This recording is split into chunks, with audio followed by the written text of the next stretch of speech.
The winter wind cut through the streets of downtown Portland like a knife. People hurried past with their collars up and their heads down, eager to escape the cold. But for Robert Hayes, there was no escape. This was just another day. Robert sat on his usual spot near the entrance of the Gateway Shopping Center. His back pressed against the cold brick wall and a worn cardboard sign rested beside him. The sign didn't say much, just a simple message asking for help. Most people didn't even look at it anymore. After 3 years on these streets, Robert had become invisible.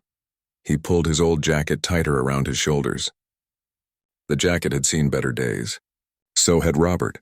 At 58 years old, his face was weathered and lined, his beard unkempt and graying. His hands, rough and calloused, poked out from sleeves that were too short. Those hands had once been his pride. Now they were just tools for survival, holding a coffee cup that strangers occasionally dropped coins into. The shopping center was busy that afternoon.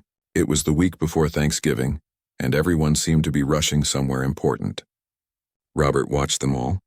The young couples laughing together, the families with children pulling at their parents' hands, the business people talking urgently into their phones.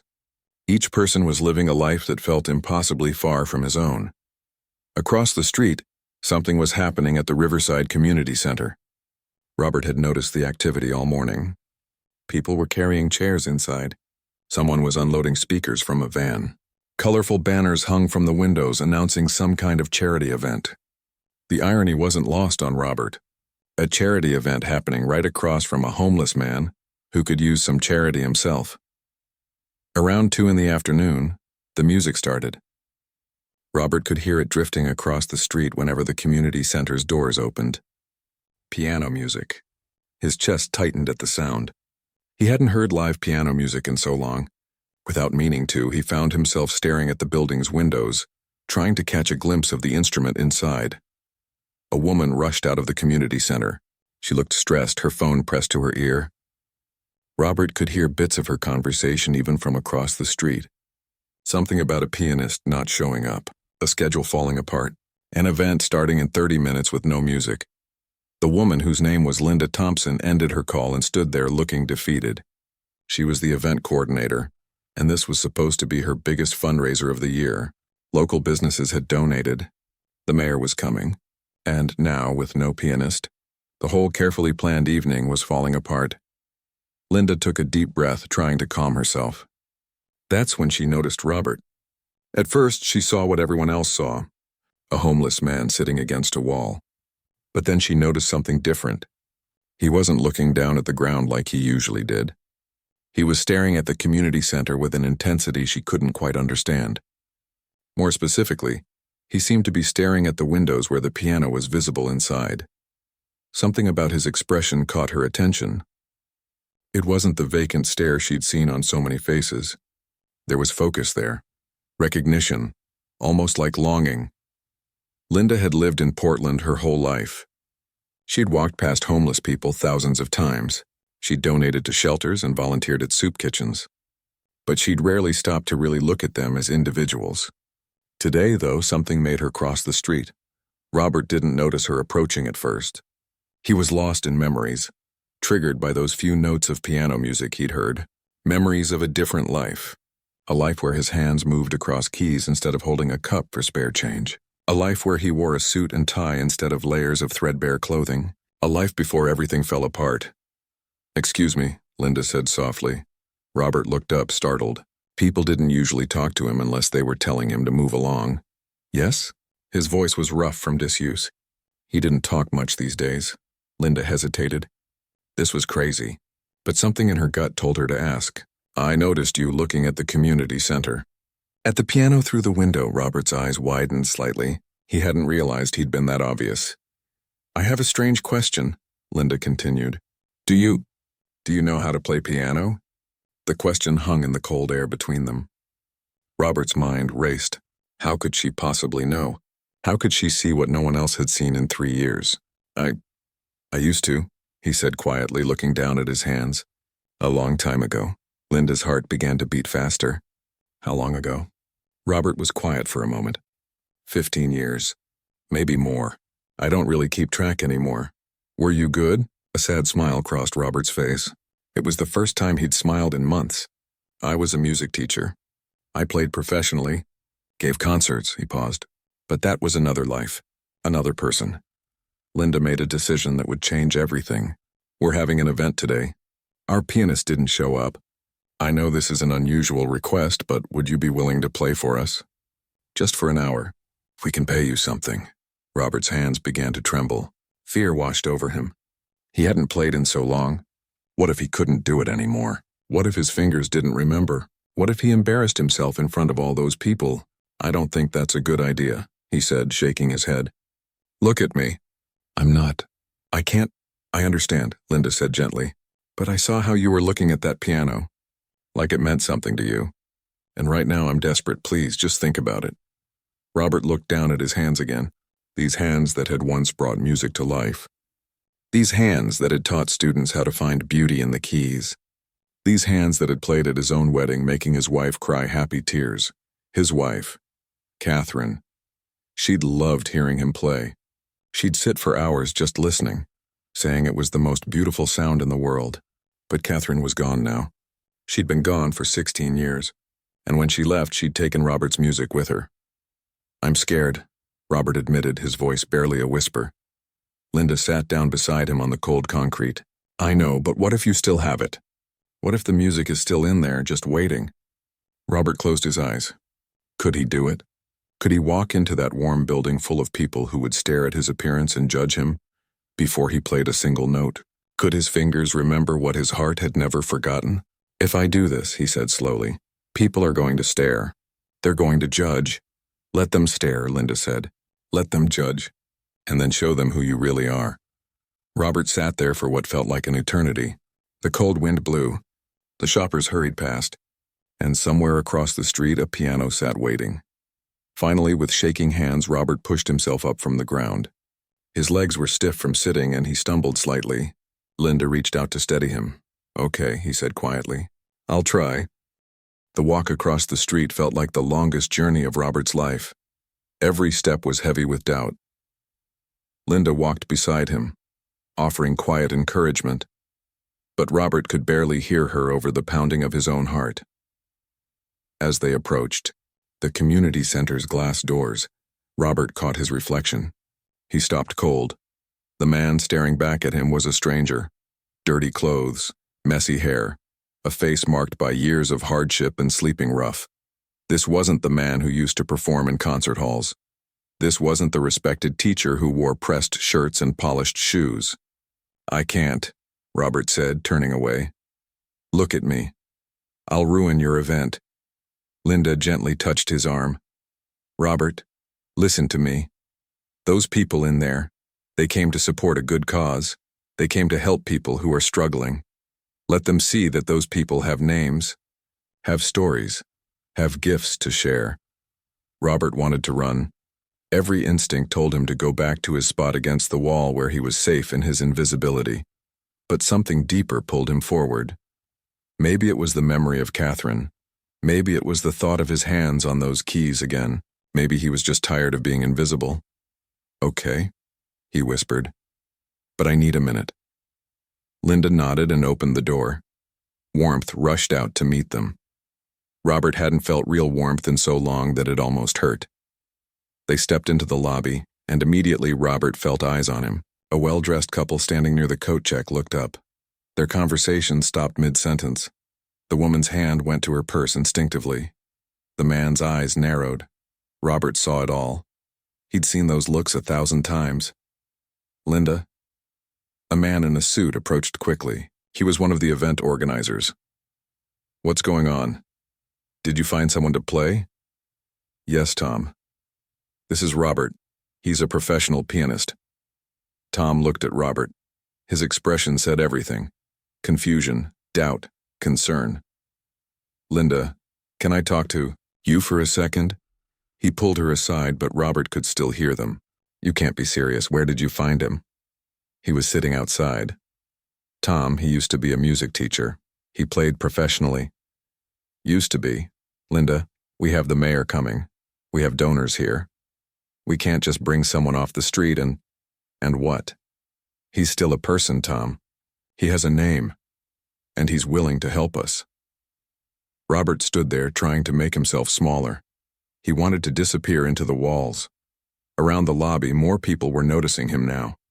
Whispers spread like ripples in water. He caught fragments of conversations. "Is that a homeless man? What's he doing here? Should someone call security?" A little girl, maybe 6 years old, walked up to Robert. Her mother tried to pull her back, but the girl was curious. "Why are your clothes dirty?" she asked innocently. Robert looked down at her. There was no judgment in her eyes, just genuine curiosity. "I don't have a washing machine," he said softly. "Oh," the girl said. "We have one. It's really loud." "Katie, come here," her mother said firmly, pulling the child away. She gave Robert a look that made him feel like something dangerous. Linda finished her conversation with Tom and came back. Robert could see that she'd won, but barely. "Ready?" she asked. "No," Robert said honestly, "but let's do it anyway." They walked through the lobby toward the main hall. With each step, Robert felt more exposed, more judged. People moved out of his way, not wanting to get too close. He heard a woman say to her husband, "I can't believe they're letting him in here. What if he's dangerous?" The main hall was beautiful. Round tables covered in white cloth filled the space. A stage stood at the front, and there, catching the light from the chandeliers above, was a grand piano. A Steinway. Robert's breath caught in his throat. He hadn't seen a piano like that in years. It was beautiful, perfect, and completely terrifying. "I'll introduce you," Linda said. "Just be yourself." Before Robert could respond, Linda walked to the microphone on stage. The room gradually quieted down. Robert stood at the side of the stage, very aware that everyone could see him, very aware of how out of place he looked. "Ladies and gentlemen," Linda began, "thank you all for coming today. As many of you know, we've had a small change in our program. Our scheduled pianist couldn't make it, but sometimes life surprises us. I'd like to introduce you to Robert Hayes. Robert is going to play for us today." She gestured for Robert to come up.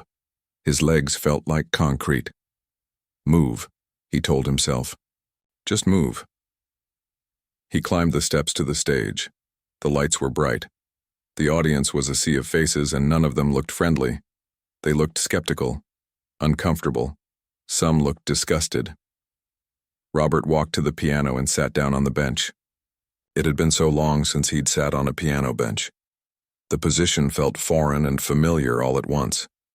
He looked down at the keys, 88 keys, black and white. He knew every single one. His hands hovered above them, shaking.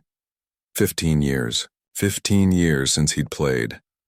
What if he'd forgotten? What if his fingers didn't work the way they used to?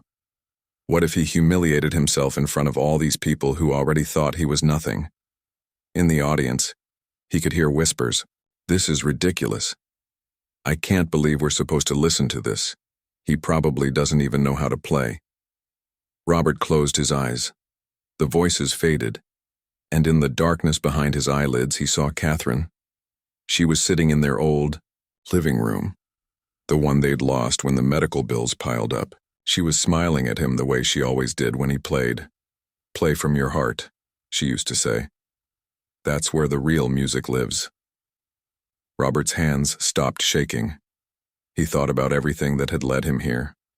The cancer that took Catherine, the depression that followed, the job he lost, the apartment he couldn't afford, the slow slide into homelessness that felt both sudden and inevitable.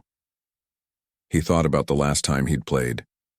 It was at Catherine's funeral. He'd played her favorite piece even though he could barely see the keys through his tears. After that day, he couldn't bring himself to touch a piano again. It hurt too much. The music reminded him of everything he'd lost. But sitting here now, Robert realized something. The music didn't just remind him of loss.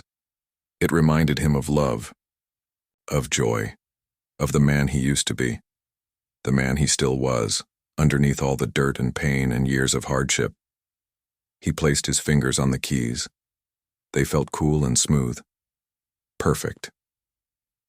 The room was completely quiet now. Waiting, judging, doubting. Robert took a deep breath. In his mind, he heard Catherine's voice one more time. Show them, Robert. Show them who you are. And then he began to play. The first notes of Chopin's Nocturne in E-flat major filled the air. Soft, gentle, like a whisper. Robert's fingers remembered what his mind had tried to forget. They moved across the keys with a grace that seemed impossible for hands so weathered and rough. The muscle memory was still there. More than that, the emotion was still there. Every note carried 15 years of pain, loss, and longing. Every phrase told a story of a man who had fallen but never quite broken. In the audience, the whispers stopped. The skeptical faces changed. Eyes that had been hard with judgment began to soften. Because what they were hearing wasn't just music. It was a human soul speaking in the only language it had left. An elderly man in the front row felt tears on his cheeks. He didn't know why.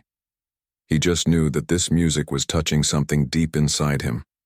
A woman who had pulled her daughter away from Robert earlier sat very still, her hand over her mouth. She was remembering her own father who had died last year. He used to play piano too. Tom, the organizer who had doubted Linda's decision, stood frozen by the back wall. He had been ready to end this after one song, to thank Robert politely and usher him out. But now he couldn't imagine stopping this. Not for anything. Linda stood at the side of the stage with tears streaming down her face.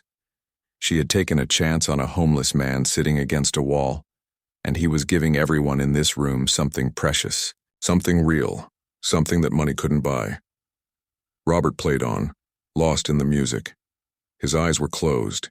He wasn't in the community center anymore. He was everywhere he'd ever played. Every concert hall, every classroom, every quiet evening at home with Catherine listening. All of it came flooding back. And for the first time in 15 years, Robert Hayes wasn't invisible anymore. The nocturne flowed through the hall like water. Each note was perfect, but more than that, each note was alive. Robert's fingers danced across the keys with a confidence that seemed to come from somewhere beyond him.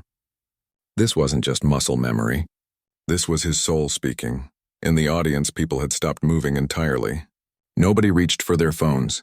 Nobody whispered to their neighbors. The entire room was held captive by the music pouring from this man they'd dismissed moments ago. Margaret Chen sat at table 7. She was 73 years old and had come to the event mostly out of obligation. Her son was on the organizing committee. But now, listening to Robert play, she was transported back 60 years. She remembered her own piano lessons as a child. Her teacher, Mrs. Peterson, had taught her this exact piece. Margaret hadn't thought about those lessons in decades. Tears rolled down her weathered cheeks and she didn't bother wiping them away. 3 tables over, a businessman named Derek Wilson was supposed to be checking his email. His phone sat on the table, forgotten. Derek had been having the worst week of his life. His company was failing. He'd laid off 15 people on Monday. Good people with families. The guilt was eating him alive. But something about this music made him feel less alone, like someone else understood what it meant to lose everything. The young mother who had pulled her daughter Katie away from Robert earlier sat very still. Her name was Jennifer. She worked 2 jobs to keep her family fed. Her husband had left 6 months ago and every day was a struggle. She was so tired, so angry at the world. But listening to this music, something inside her softened. She reached over and held Katie's small hand, squeezing gently. Katie looked up at her mother with wide eyes. "Mommy, why is everyone crying?" Jennifer wiped her own tears. "Because it's beautiful, honey. Really beautiful." Robert transitioned from the nocturne into another piece. This one wasn't Chopin. This one was his own composition. He'd written it 20 years ago during the happiest time of his life. It was called Catherine's Song, though the audience didn't know that. The melody started soft and sweet like morning sunlight. It built slowly, adding layers of complexity. In the music, you could hear a love story. You could hear laughter, joy, the feeling of coming home to someone who made everything better. Robert's eyes remained closed as he played. He could see Catherine so clearly now. Her smile, the way she'd tuck her hair behind her ear when she was concentrating. The sound of her laugh. God, he missed that laugh. They'd met at a music school where he taught. She was the school's administrator. Organized and practical where he was creative and scattered. Opposites that fit together perfectly. Their first date had been a disaster. He'd forgotten to make reservations, and they'd ended up eating hot dogs from a street vendor in the rain. But Catherine had laughed the whole time, and Robert knew right then that he wanted to hear that laugh for the rest of his life. The music shifted. The melody grew darker. Minor chords crept in where major ones had been. This was the part Robert had added later after Catherine got sick. The cancer had been aggressive. Stage 4 by the time they caught it. They'd had 6 months. 6 months to say goodbye to 30 years of marriage. In the audience, people felt the change in the music. The joy was still there, but now it was tinged with something else. Sadness, loss, but also gratitude. Like the music was saying, it hurt to lose her, but I'm grateful I got to love her at all. An older man named Henry sat near the front. He was 81 and he'd lost his own wife 2 years ago. They'd been married for 57 years. People kept telling him it would get easier, but it hadn't. Not really. Listening to Robert's music, Henry felt understood for the first time since his wife's funeral. Someone else knew.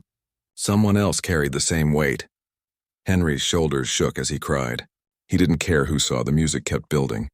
Robert's hands moved faster now, more urgently. This was the part about what came after. The medical bills that buried him. The depression that made getting out of bed impossible. The job he lost because he couldn't function. The apartment he couldn't afford. The friends who stopped calling. The slow, terrible slide from a normal life into nothing. But even in the darkest part of the music, there was something else. A thread of hope that wouldn't quite die. A melody that kept trying to break through the darkness. It was small and fragile, but it was there. Linda stood backstage, tears streaming down her face. She'd taken a chance on Robert, but she'd had no idea. No idea he was this good. No idea his music would carry this much power. She thought about all the times she'd walked past homeless people without really seeing them. How many of them had stories like Robert's? How many had been someone before life knocked them down? Tom, the organizer who'd tried to stop this, stood next to her. I was wrong, he whispered. I was so wrong, Linda just nodded. There were no words. On stage, Robert was approaching the end of his composition. The music began to resolve. Not into happiness exactly, but into something like acceptance. The pain was still there, but so was the memory of love. The loss was still there, but so was the gratitude. Life had broken him, but it hadn't destroyed him. Not completely.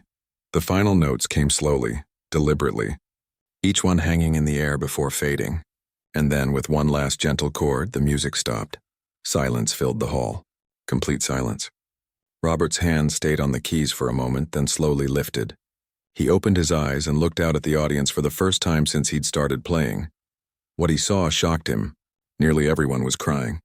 Some openly, with tears streaming down their faces. Others quietly wiping their eyes with napkins.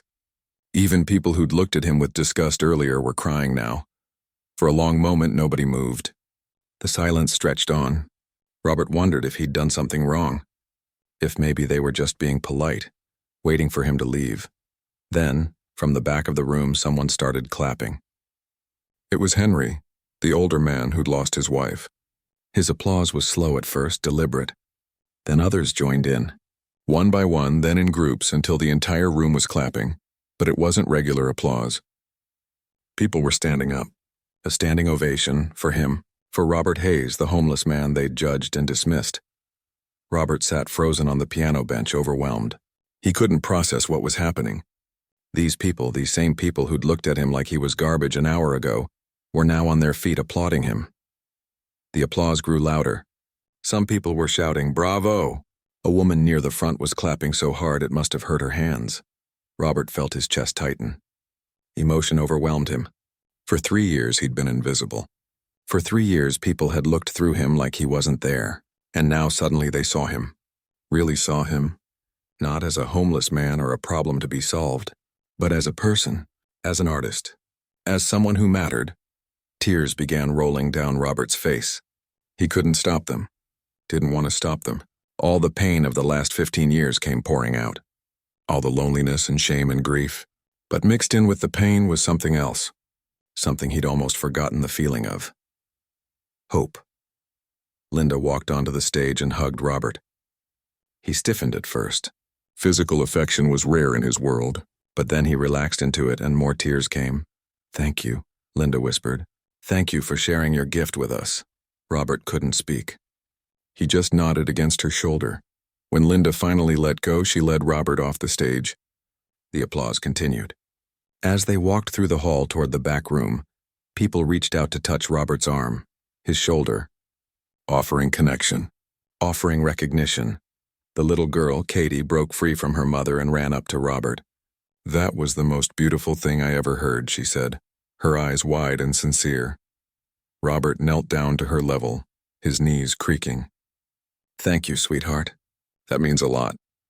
Katie's mother, Jennifer, came up behind her daughter. "I'm sorry," she said to Robert, "for earlier, for pulling her away from you. I was wrong." Robert looked up at her.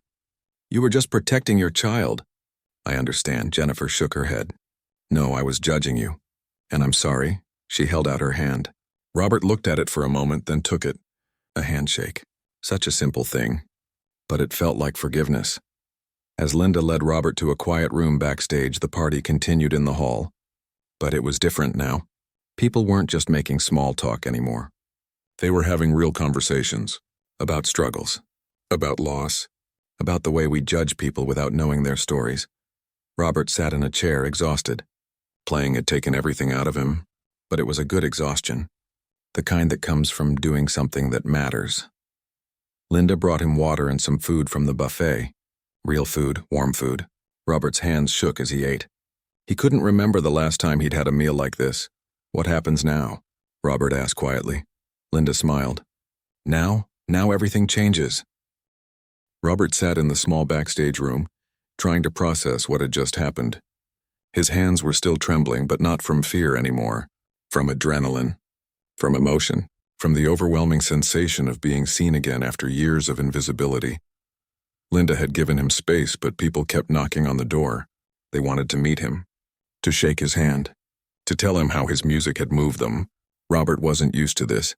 For 3 years, people had avoided eye contact with him. Now they were seeking him out. There was a gentle knock and Linda poked her head in. "There's someone who'd like to talk to you. Is that okay?"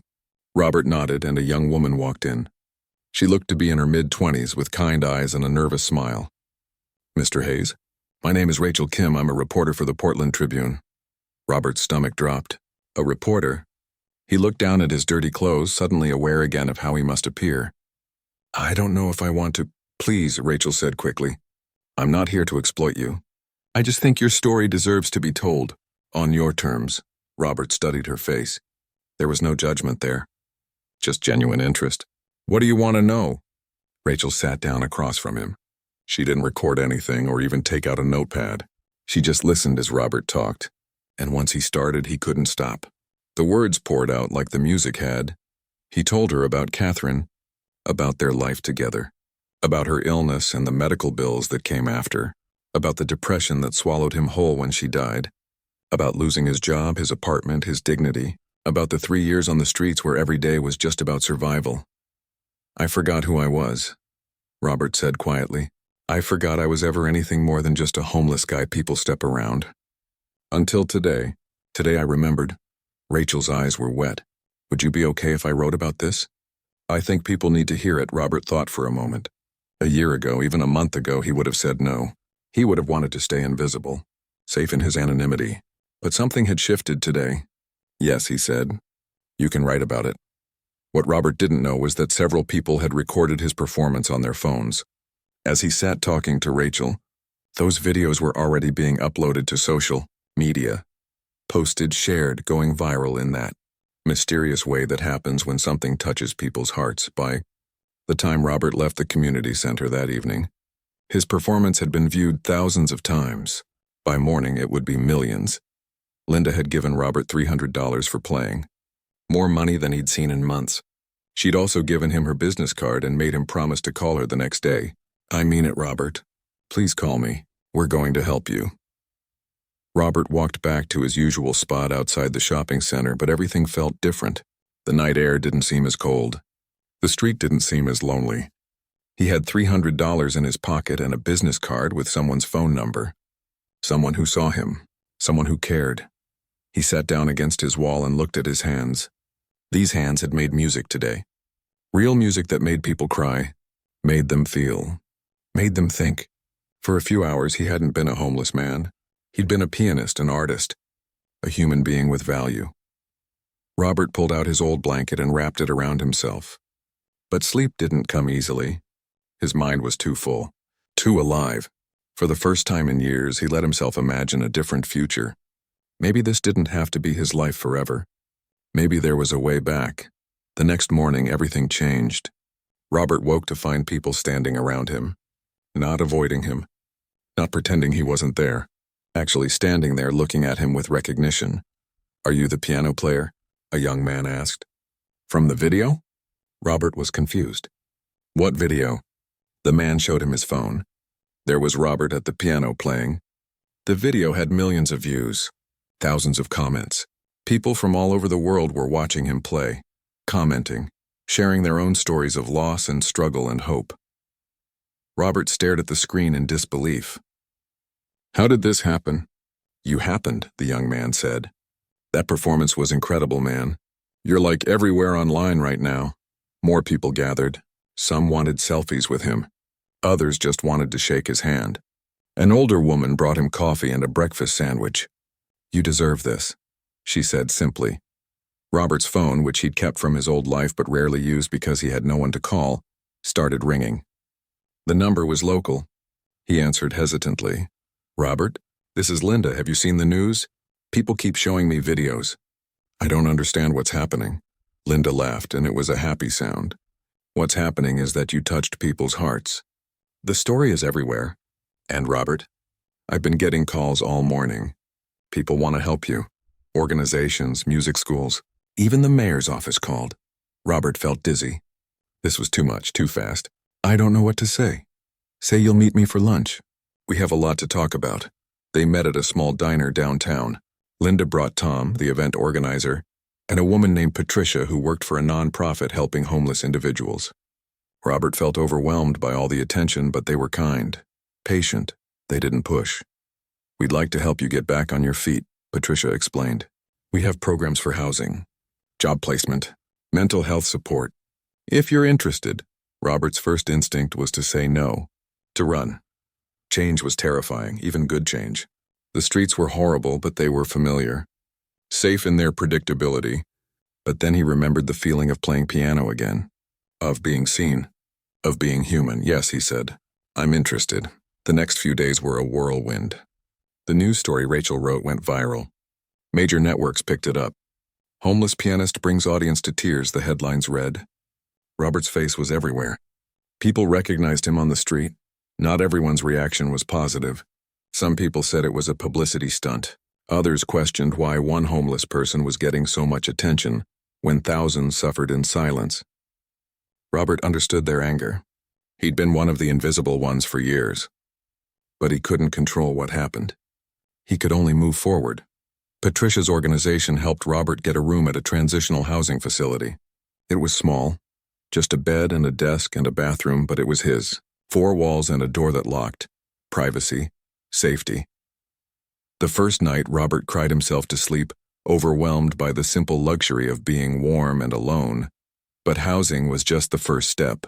Robert needed help with things he'd let fall apart. Patricia connected him with a therapist who specialized in grief and trauma. The first session was hard. Robert had built walls around his pain for so long that tearing them down felt impossible. But slowly he began to talk about Catherine. About the guilt he felt for giving up.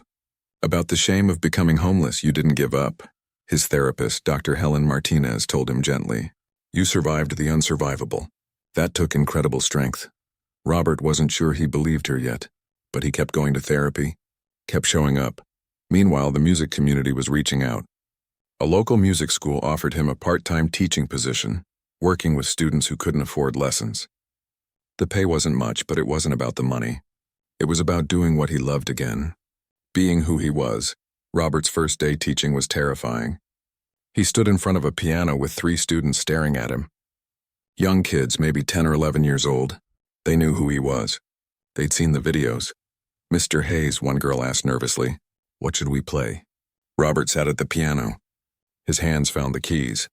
First, I want to show you something. Music isn't just about hitting the right notes. It's about feeling.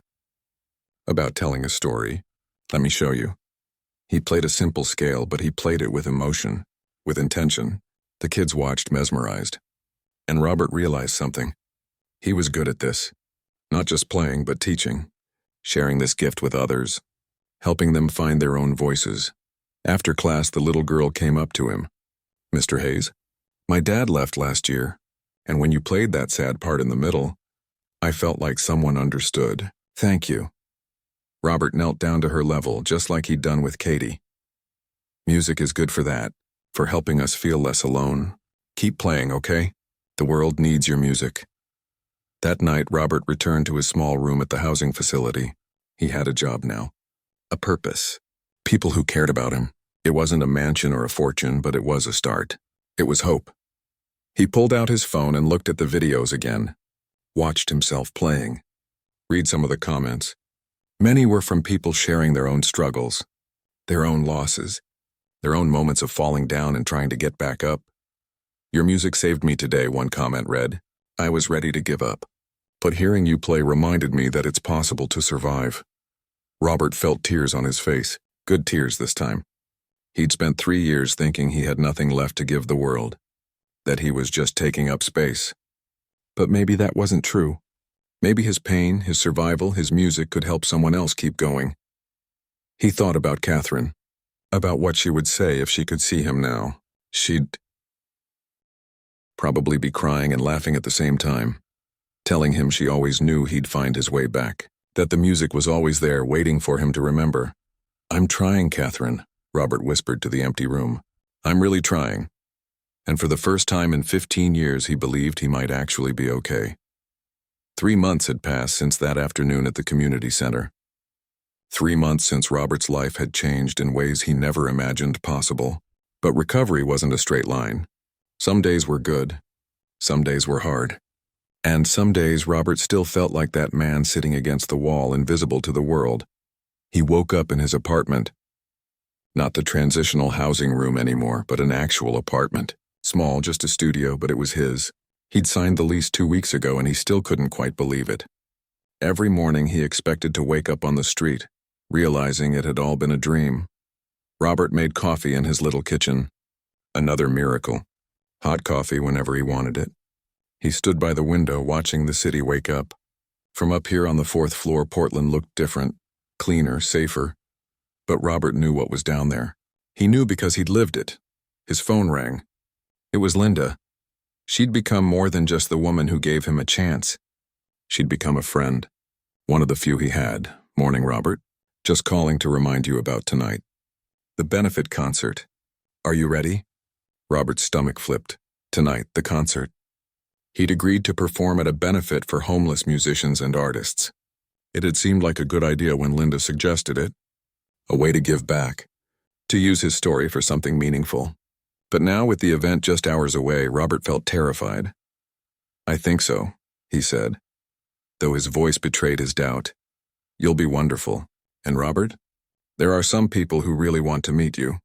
Other musicians who've experienced homelessness. I think you'll like them. After the call, Robert sat at his keyboard. Not a grand piano like at the community center, but a simple electric keyboard that the music school had given him.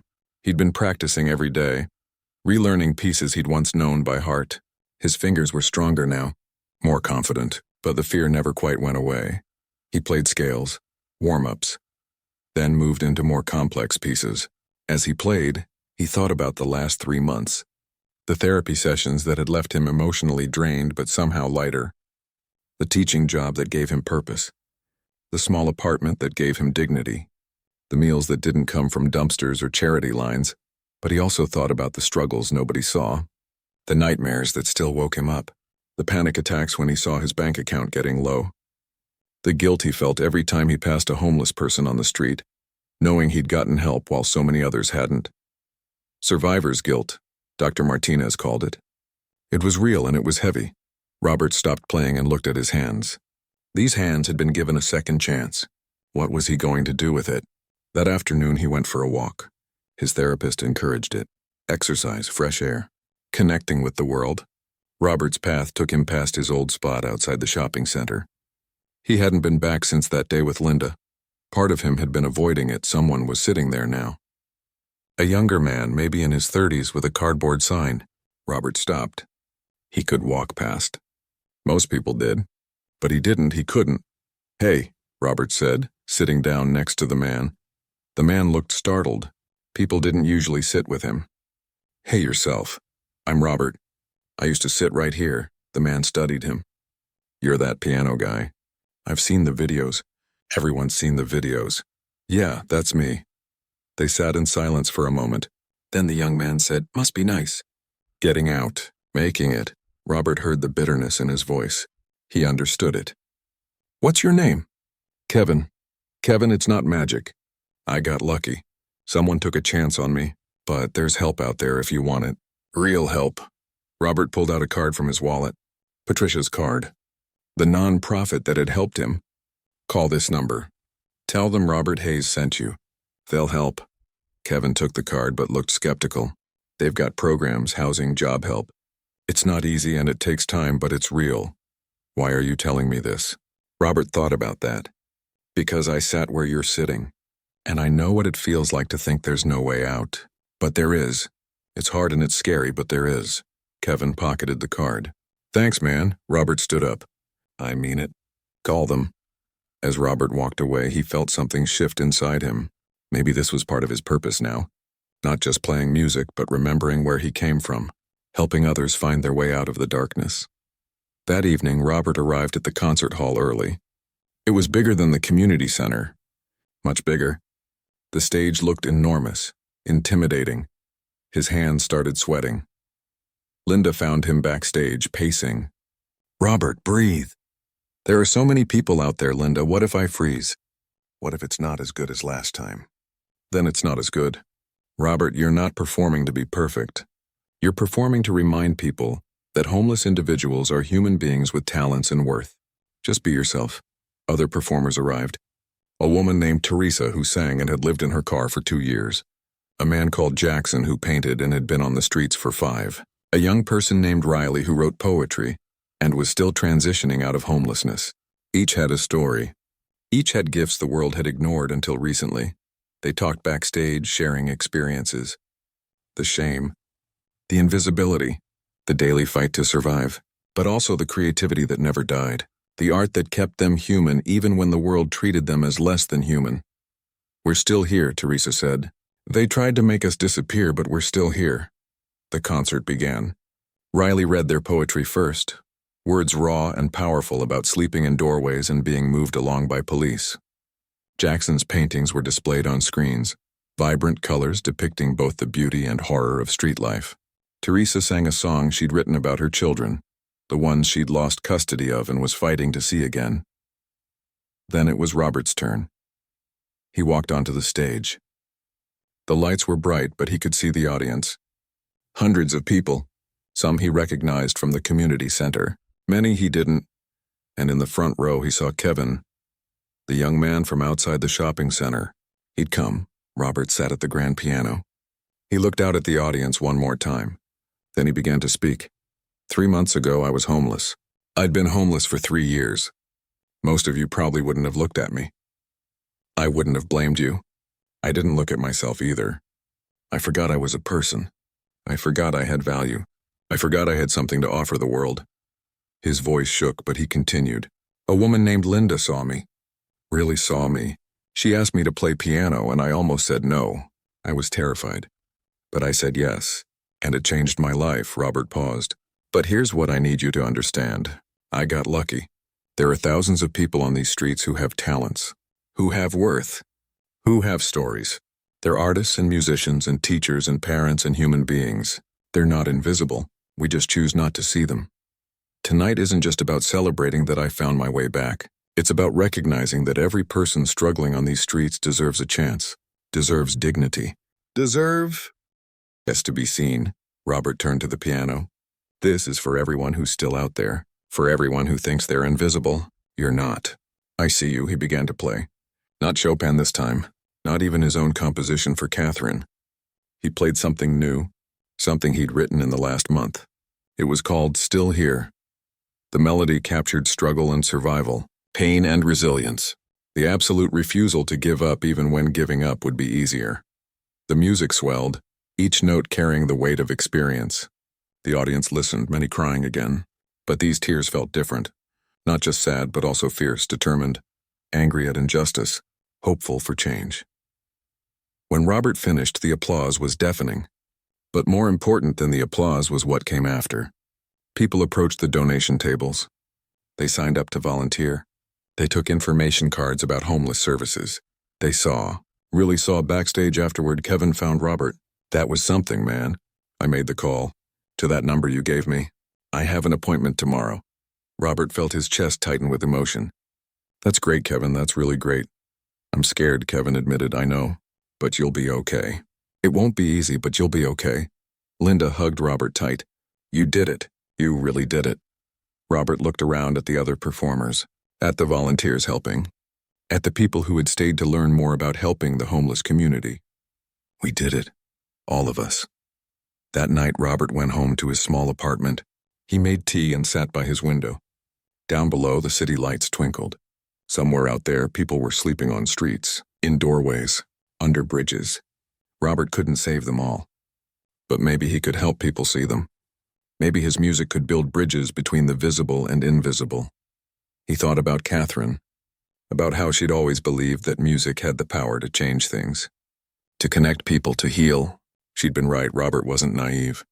He knew his problems weren't all solved. He knew recovery was ongoing. He knew he'd have bad days ahead. Days when the darkness crept back in. Days when he'd struggle. But he also knew he wasn't alone anymore. He had people who cared. He had purpose. He had his music. And most importantly, he had hope. Robert picked up his phone and looked at the video from tonight's concert. People were already sharing it. Already commenting. Already being moved to action. One comment caught his eye. I walked past a homeless man today. For the first time, I stopped and talked to him. Asked his name. His story. Thank you for reminding me that we're all human. Robert smiled. Maybe that was enough. Maybe that was everything. Not changing the world overnight, but changing how people saw each other. One conversation. One moment. One chance at a time. He set his phone down and looked at his hands again. Tomorrow he'd teach his piano students. Help them find their voices. Tomorrow he'd keep healing. Keep growing. Keep showing up. Tomorrow he'd keep being Robert Hayes, not the homeless man. Not the viral sensation. Just Robert. A human being with a gift to share and a purpose to fulfill. And that was more than enough.